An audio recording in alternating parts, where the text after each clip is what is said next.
What up, YouTube? I'm back again. Tonight we're going to be talking about my nightstand handgun selection. I have a few guns that I rotate through the nightstand. May not be the same thing every night. It may be a combination of some of these that night. It may be all of them that night.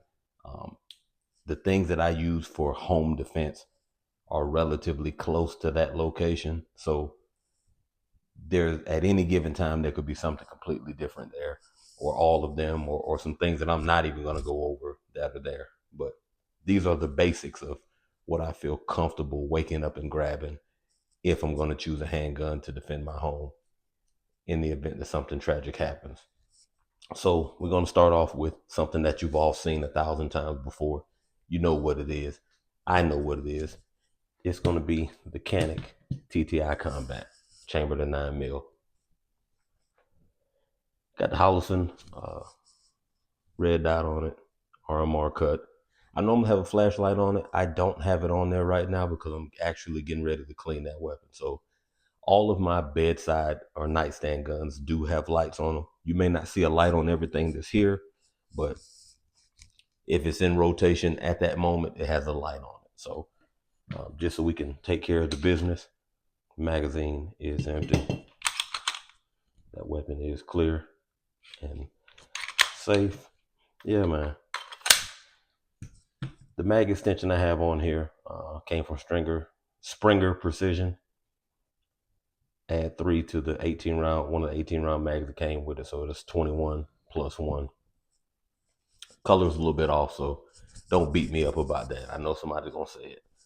For me, one of the primary reasons that this is a bedside gun or a nightstand gun is it's highly accurate as it is. There wasn't much I had to do to it for me to feel like it was accurate enough for my shooting style. It carries enough rounds in the magazine that I feel comfortable with it being there. And because it is a full-size gun, it's not something that I typically carry appendix or on my waist. And instead of it just sitting in the safe and being something that's there, I rotate it through my bedside gun collection because I actually like to shoot it. I take this one to the range a lot. It's been through the paces with me. There's a video going to be coming soon about this one. I love this gun, hands down. I just love it. So Canik TTI Combat, that's a part of my nightstand collection. Next, we've talked about this before. I don't have to go too far into this. Glock 17, Gen 5, chambered in 9mm, has a goon beam light on it. Holosun, I believe this one has a green dot on it. I'm pretty sure that one is green. I may be wrong, but who knows. Flare magwell, mag extension. So it's factory with 17. That's a +6. So it's 23 plus 1 in that weapon. Yeah, I feel confident in that one being on my nightstand. Again, it's a larger gun. It's full size. It's easy to shoot. It's extremely accurate. And again, it's something that I'm comfortable shooting. So in the event that I decide to pick up and I'm going to take a handgun with me along with my other kit, this is one of those. Just so we can eliminate any question, that magazine is empty. That weapon is clear. So yeah, man, Glock 17, Gen 5. We talked about this on another video. This one is not MOS cut. I bought this as I don't know if you want to call it a police trade. It was a law enforcement gun before. Never was issued. Got a hell of a deal on it. Sent it off to Tennessee. The wager machine works. Under $100. They cut it. Well, it was over $100 because I had them Cerakote the slide, that dark tungsten. Yeah, man. Again, something bigger than what I like to carry in my personal life. So nightstand, bedside. It's good for that. Something that I feel like you guys do not and will not give enough love, and that is the Springfield Echelon, the full-size model. I'm not a big Springfield guy. I only have 2, and I'm getting that Kona. It should be here in the next week or so, but that's a whole nother thing. When this Echelon dropped, I wanted it. I don't know why. I do not know why I wanted it, but I had to have it. And when I got it and I started shooting it, I was glad that I got it. So we'll handle the business. That magazine is empty. This weapon is clear.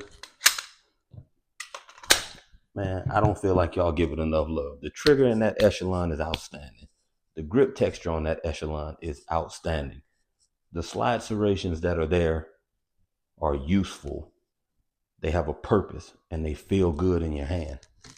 The sights that come on it from the factory, I'm not a fan of that U notch in the back, but as far as the front sight, I like it, man. It's a good quality. It's one of the kind of sights that I like.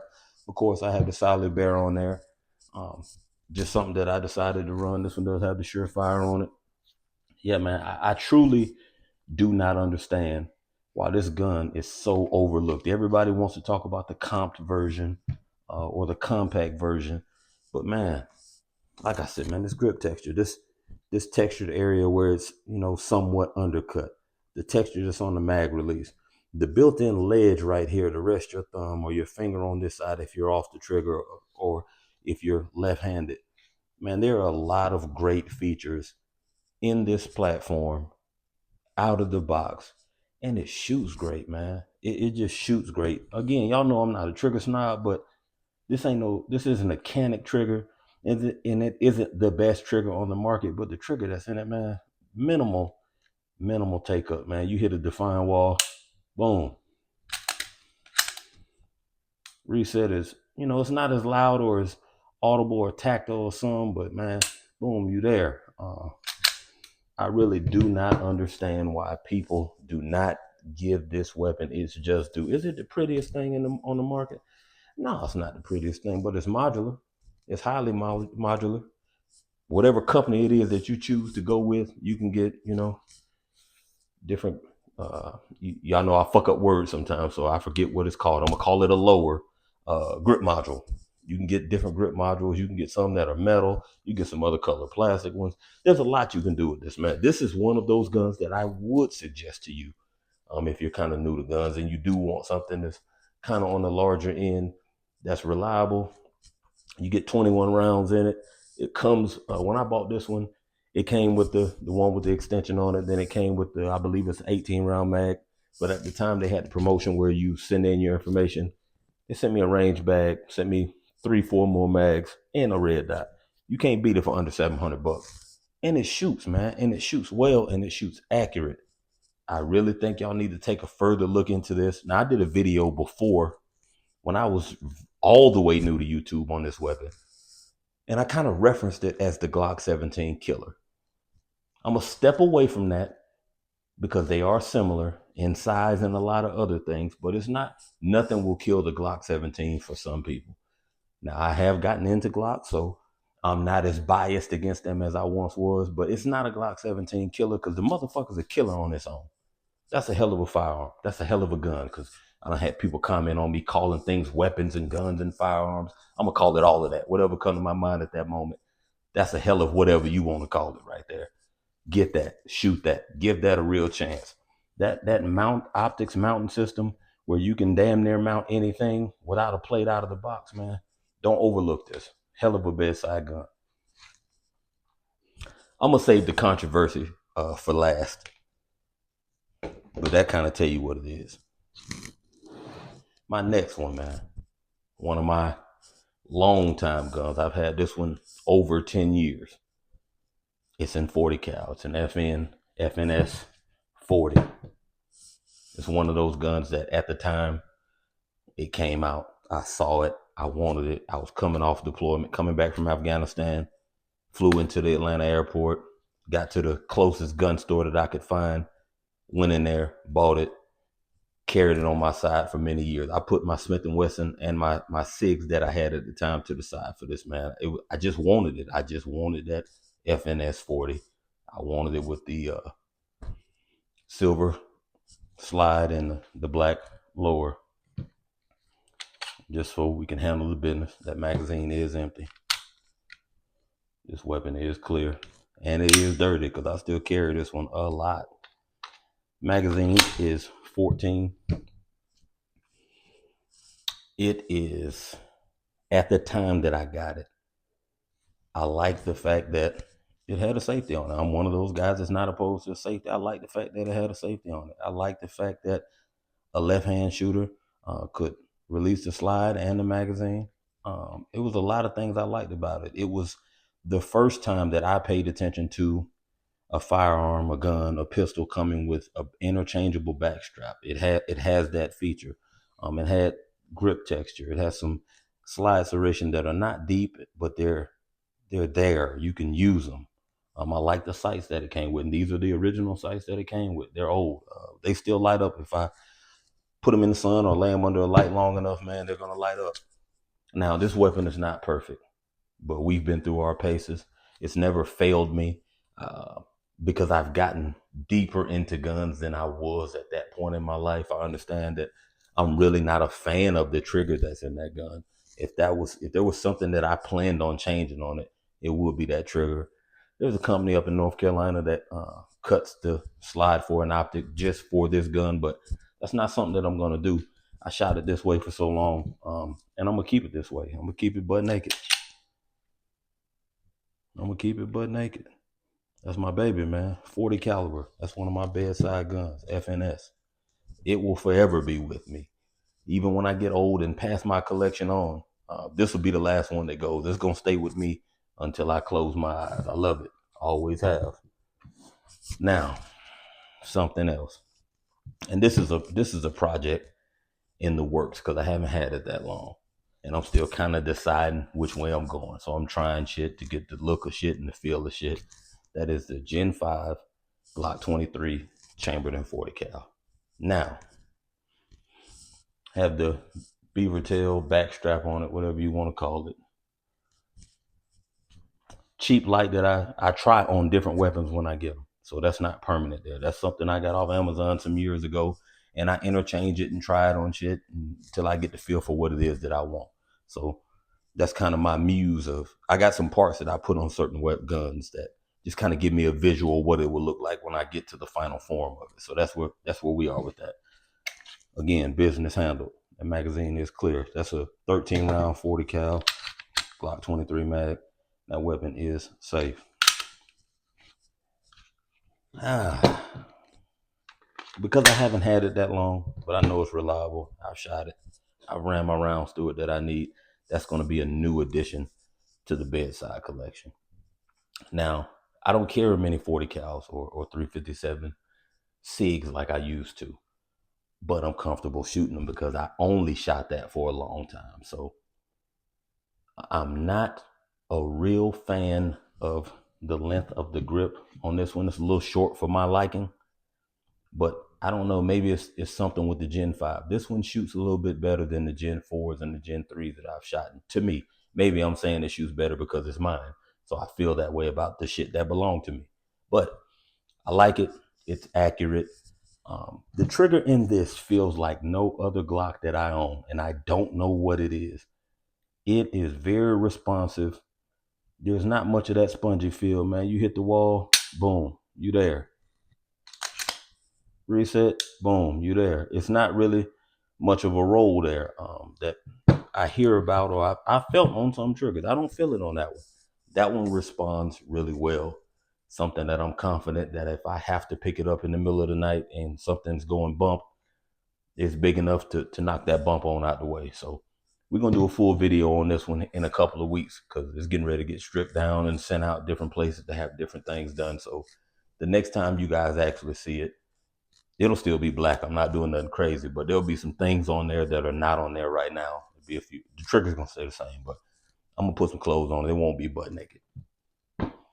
Last, but certainly not least, and I saved this for last so those of y'all that actually watched the video didn't cut it off as soon as you seen this motherfucker, so you already know what it is.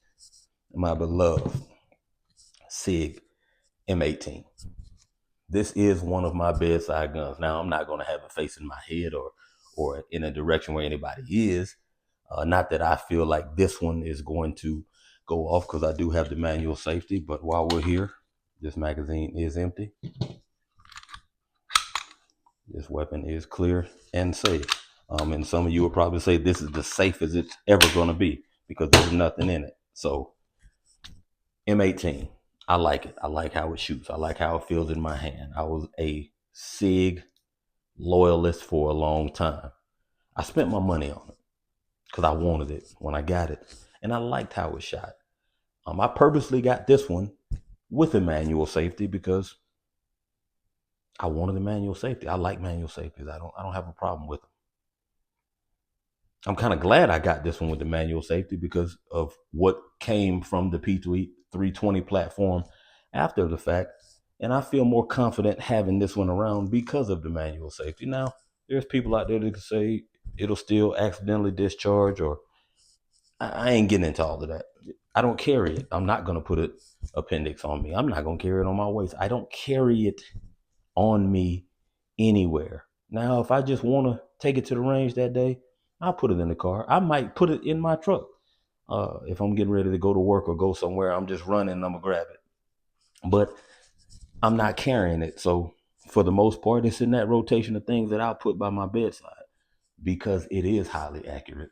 I do like the way that it shoots. I like the way that it feels in my hand. And not only does it come with this 17 round mag, it also comes, and I'm not going to put it in there because it's ammunition, and it comes with 2 of these 21 round mags.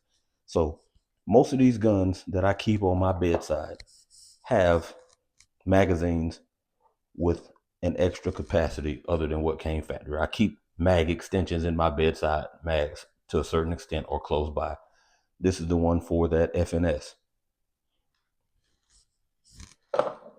This is one of those 25 rounders that I'm not really a fan of, but just in case I need a lot and I don't need to go nowhere to get it, that's for that Glock 17 or the fit of 19 or 45. And I use those at the range. That's why you see practice ammunition in most of those. This is the one for that Canik that I, took to the range the other day. So everything that I keep close to me, there's an extension for. This is some of my common bedside rotation. It may not be what you want. It may not be how you like yours, but it's what I'm running right now. Now, there's something else that I'm going to show you that is considered a pistol, but, it's a different platform that I also keep close by. And that is, I'm sure you done figured it out by now, it is a budget ARP. And it is a brand that I know for a fact that 99% of y'all do not like whatsoever. It is an ATI. It is chambered in 300 blackout. And that is a part of my bedside rotation. So you don't have to like it. You don't have to agree with it. It's a true budget build for me. Everything on there other than, what came with it are parts I bought off of Amazon. They're effective for what I use it for. Now, this is not something that I got some good stuff that is close to that, but if I got to go quick and it's there in that spot that I keep it at as I'm going out the door and I forgot it, I'm gonna grab it. I've run it enough to know that it's effective for what it is that I want to do. So am I going to stand there and be confident to put 1,000 rounds through this thing? No, I'm not going to stand there and put 1,000 rounds through it. I don't know if it'll stand up to that at one point without warping or breaking or whatever. But I don't know that for sure about any weapon until something happens.